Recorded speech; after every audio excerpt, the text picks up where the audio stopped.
Welcome to today's bite-sized training. This is going to be an improvements video on SPC, or statistical process charts. So the aim of this session is to provide you with a thorough overview of SPC charts and when you would utilize one during an improvements project, as well as providing you a basic general overview of what they are and how the features of them. So what is an SPC chart? Let's explore a bit further. In a nutshell, an SPC chart is a visual graph of data points that you have captured as part of your project. How it works is it's a bit like a line graph and runs on with the data, and it shows you all the data points from previous to current over a time sequence, and it really just allows you a really easy visual to see what your data is doing over time, where your data points have moved to, what kind of trends are going on, and a general overview and analysis. It is designed to work as an easy reference really, and that's its main purpose. So you can see at a glance where you are compared to where you need to be over time.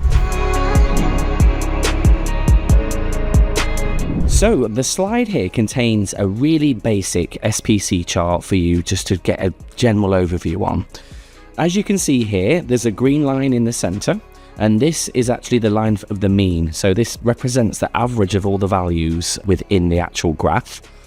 And then you can see there's actually two different lines there, an upper line that is in red and a lower line that's in red. And they represent the upper and lower thresholds or tolerance lines or control limits. Again, there's different terminologies you'd come across. You might even hear all three of those kind of described.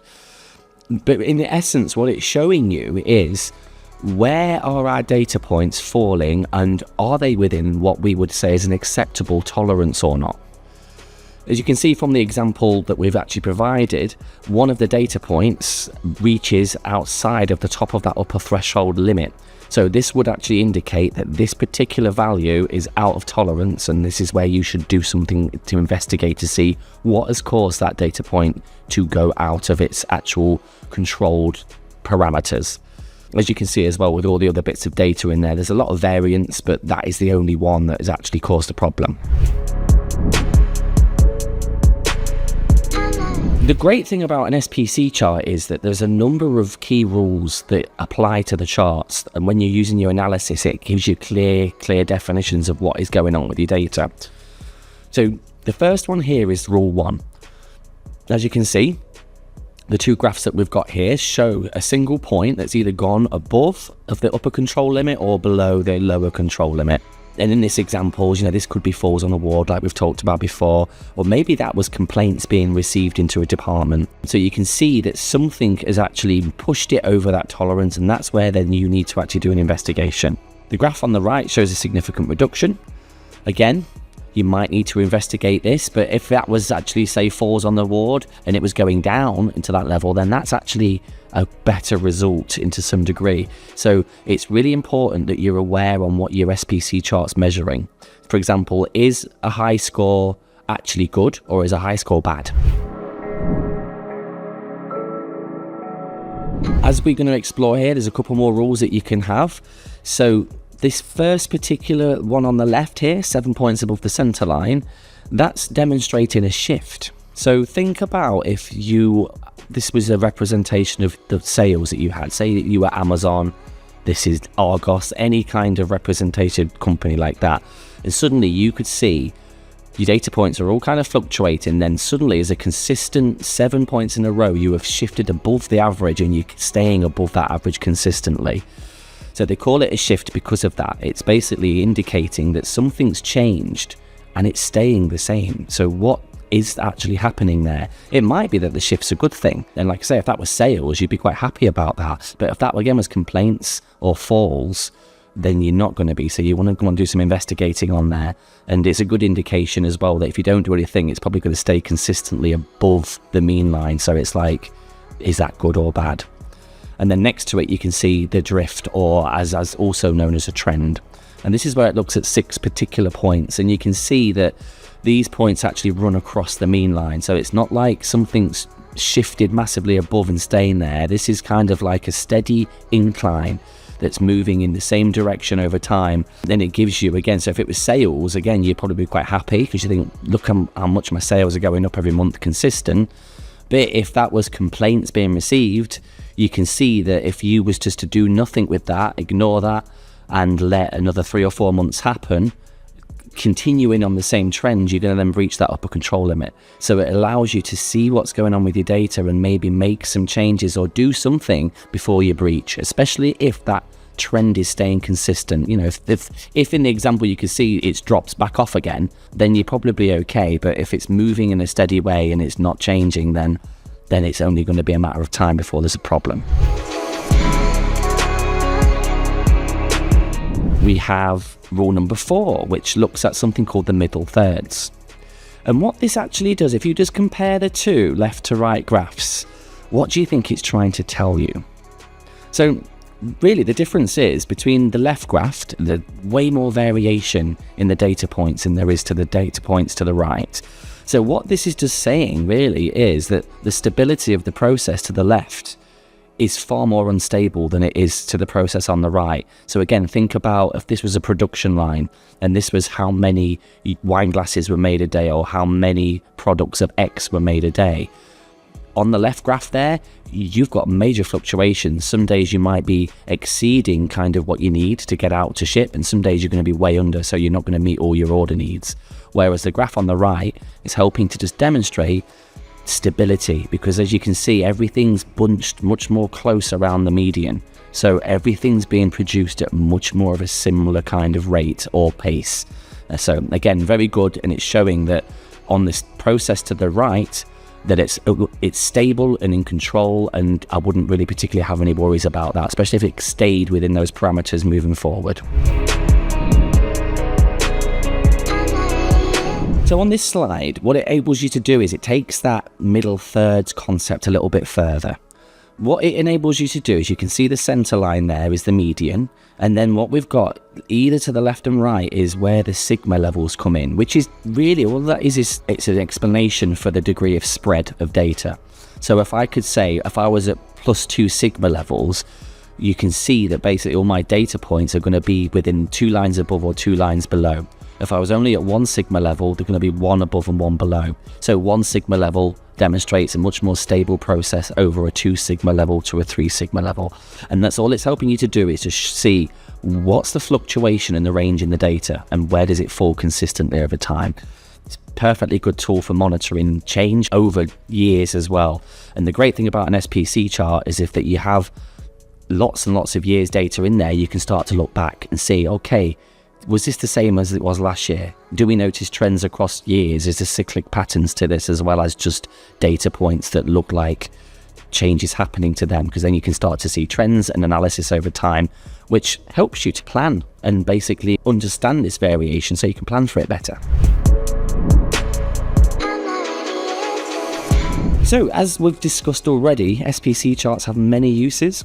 However, the most significant is their ability to communicate, gather data over a period of time in a simplistic, clear way.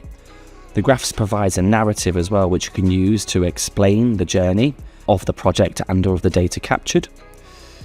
The second main benefit is as well as the graph's ability to show where the tolerance levels are and where they have breached, relating to, are things within special cause variation or is this normal cause variation?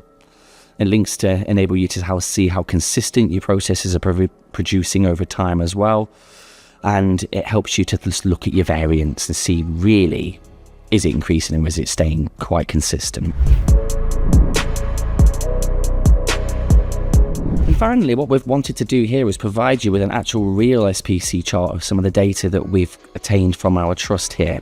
So this is a graph which represents the cancer 62-day waits for urgent GP referrals.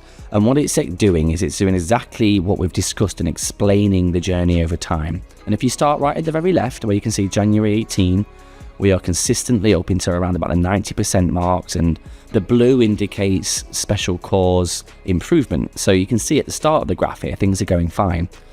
It's then when we hit the middle of the graph, this grey area starts to occur and you can start to see a decline. But as data points have not been going in the same direction and they kind of drop and go up, there's no trend there, there's no kind of rule that's been attained. But then as you see, once we move further to the right and it hits the orange, that's where you can see the consistent drops. And what it's able to do is, you can see there's a little key to the top right hand side there, which is indicating that there's a rule that's been breached. And the beautiful thing about the SPC charts is that they tell you this. It's almost like it's a little bit of an idiot-proof tool. Once the data points are in, it will actually say, it looks like X, Y, and Z is occurring, please investigate. So it's extremely useful to enable you to capture things without you having to do all the analytics yourself. As you can see, the 4 rules as well also featured. Some of them come out into this chart. But some of the things that you might have noticed is that there's a special cause improvement for a large part of the start. Orange points indicate the shift below the midline. And then if you're really getting specific and looking at certain data points, on April the 20th, the data set drops below the lower control limit as well. So we can start to see there, of those last 4 data points have gone below what we would call tolerance, so they would need to be investigated. And in fact, if you really look at those last 4 data points, 2 of them continue to drop, even though they've gone beyond tolerance once. But then the last data point comes right back up to above the median. So something has obviously changed there as well. So it's giving you the narrative where to go and explore what's exactly happened. If you want some more information on an SPC chart, as well as a template to download to populate for free, then what you can do is you can access this via www.nhsengland.com SPC charts. You'll be able to download a copy of that and save it to your desktop. Once you've actually saved it to your desktop, it becomes an editable tool and you can enter all your data in. And as you can see on the chart here, it gives you a key that explains everything. So are we within the variation? Is it within special cause concern? Is it improvement? Where's the assurance? Are we quite assured or are we not that we're hitting the target? And also it gives you the comments and the narrative, like you can see it explains. The indicator records 85% in May 2018 and is demonstrating common cause variation, so it explains what you expect to see from the graph too. So as we've done a quick delve and explore into SPC charts, we'll actually be including a number of live ones from the Trust onto the system for you to have a little look at and to see if you can kind of pick apart the narrative that's being described there. In the meantime, after this, if you're wanting to create some or you got any queries, please do contact us on the Leadership and Improvement team on the email that's actually present on the slide there. And we'll be happy to support your learning journey for any questions that you have going forward, or if you wanted to actually develop some of these for your own service as well. So also enclosed is some information regarding other programs available. Some of them are looking at different quality improvement courses and different leadership courses. Some of them are half days, some of them go all through to full days, and it's the variety of that's there really. It's up to you, I think, on maybe about identifying which ones you need next. So many of the courses as well, we have CP accredited, and we're also looking at getting more of them accredited in the near future. We're going to keep you updated on anything else that we have via marketing from Strive. Please do get in contact if you need us following this training. Thank you very much.